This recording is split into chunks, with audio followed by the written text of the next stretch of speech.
Sir, ഒരു മുന്നറിയിപ്പ് നൽകാതെ, ഒരു സൂചനയോ മുന്നറിയിപ്പോ ഒന്നും നൽകാതെ പെട്ടെന്ന് ഒരു ദിവസം രാവിലെ വന്നിട്ട് വിശ്വാസികൾ സ്ഥാപിച്ച കുരിശ് തകർത്തു പോവുകയാണ് ചെയ്തത് വനംവകുപ്പ്.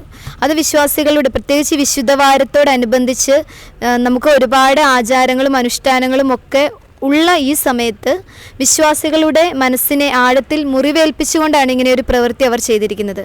അതിനെക്കുറിച്ച്, അതായത് ആ കുരിശ് 40-ാം പള്ളിയിൽ നമ്മുടെ പള്ളിയുടെ പ്രോപ്പർട്ടിയിൽ കുരിശ് നമ്മൾ സ്ഥാപിക്കുകയും അന്ന് വെഞ്ചരിപ്പ് കർമ്മം ഒരു 250ഓളം ആളുകൾ പോയി അവിടെ നടത്തുകയും ദുഃഖവെള്ളിയാഴ്ച നമ്മൾ കുരിശിൻ്റെ വഴി അങ്ങോട്ട് തീരുമാനിക്കുകയും ചെയ്തു.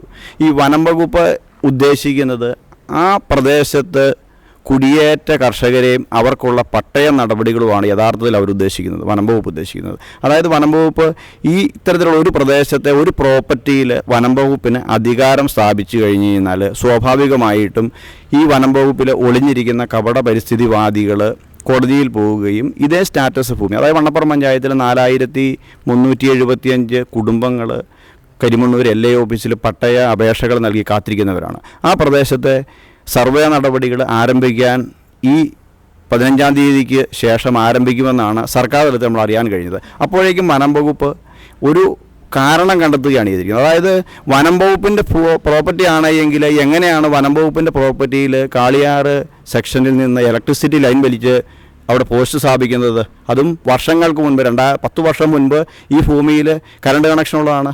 65 വർഷം പഴക്കമുള്ള തെങ്ങ് ഈ ഭൂമിയിൽ നിൽപ്പുണ്ട്. എങ്ങനെയാണ് വനഭൂമിയിൽ തെങ്ങ് വളരുന്നത്? ഇല്ലെങ്കിൽ EMS ഭവന പദ്ധതിയിൽപ്പെട്ട വീട് 75,000 രൂപയ്ക്ക് EMS ഭവന പദ്ധതി നൽകുന്ന പെര ഇതിൻ്റെ മുൻ ഉടമസ്ഥൻ്റെ പേരിൽ ആ പറമ്പിൽ ഉണ്ട്. ഇതെങ്ങനെയാണ് വനം വകുപ്പിൻ്റെ വനഭൂമിയിൽ എങ്ങനെയാണ് ഇത്തരം കാര്യങ്ങളുണ്ടാകുന്നത്? അവർ ഈ പബ്ലിസിറ്റി കൊടുക്കുന്ന കാര്യങ്ങളിൽ ഒരു യാഥാർത്ഥ്യമില്ല. ഇതാണ് അതിൻ്റെ വസ്തുത. കൃത്യമായ തെളിവുകളോടും രേഖകളോടും കൂടിയാണ് നമ്മൾ സംസാരിക്കുന്നത്. ഇതുപോലെ തന്നെ പട്ടയമില്ലാതെ കൈവശാവകാശം വെച്ചിട്ട് തന്നെ പ്രവർത്തിക്കുന്ന ധാരാളം റിസോർട്ടുകളും ക്വാറികളും ഒക്കെ ഇവിടെ ഇല്ലേ? അല്ല, ഈ വണ്ണപ്പുറം ഗ്രാമപഞ്ചായത്തിൽ ഞങ്ങളുടെ ഈ ഒരു വാർഡ് മാത്രം കൊടുക്കാം. നമ്മൾ മുഴുവൻ ഭാരതിക്ക് പോകേണ്ട വണ്ണപ്പുറം പഞ്ചായത്തിൽ മുഴുവൻ ഇതേ അവസ്ഥയാണെങ്കിൽ പോലും ഞാൻ പറയട്ടെ, ഈ 6-ാം വാർഡിൽ 513 കുടുംബങ്ങളുണ്ട്. ഇതിൽ ഒരു 2% കുടുംബങ്ങളും ഇതേ സ്റ്റാറ്റസ് ഭൂമിയിലാണ് വീട് വച്ചിരിക്കുന്നത്. വനം വകുപ്പ് നാളെ ഞങ്ങളുടെ വീട് പൊളിക്കുമ്പോൾ, ഇല്ല വീട് ഒന്ന് പുതുക്കി പണിയുമ്പോൾ കന്നാര നട്ടതിന് ശേഷം പുനർകൃഷി നടത്തിയ, നമ്മൾ റബ്ബർ വെട്ടിയതിന് ശേഷം പുനർകൃഷി കന്നാരയ്ക്ക് JCB കയറ്റിയാൽ ആ JCB പിടിക്കും.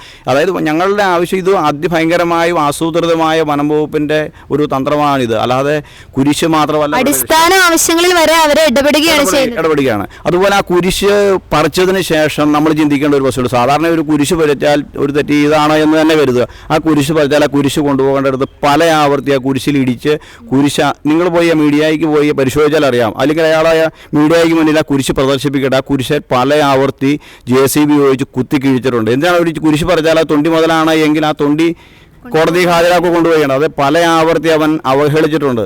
കാളിയാർ റേഞ്ച് ഓഫീസർ മനോജ് ടിക്ക് അത്യന്തിന്യമായി പറയും, അയാളെ ആ സ്ഥാനത്തു നിന്ന് മാറ്റി, അയാളെ ഇവിടെ നിന്ന് മാറ്റി ഈ പ്രശ്നത്തിൽ, അതായത് കുടിയേറ്റ കർഷകൻ്റെ പട്ടയ വിഷയത്തിൽ അളന്ന് തിട്ടപ്പെടുത്തി ഈ ഭൂമി കൃത്യമായിട്ട് സർവേ ചെയ്ത് സർക്കാരിൻ്റെ ഒരു ഡേറ്റ കണ്ടെത്തുകയും 1980 ഈ ഭൂമി കൃത്യമായിട്ട് അളന്ന് വേർതിരിച്ച് ജണ്ടായിട്ട് റിസർവും കൃഷിഭൂമിയായിട്ട് സംരക്ഷിച്ചു വരുന്നതാണ്.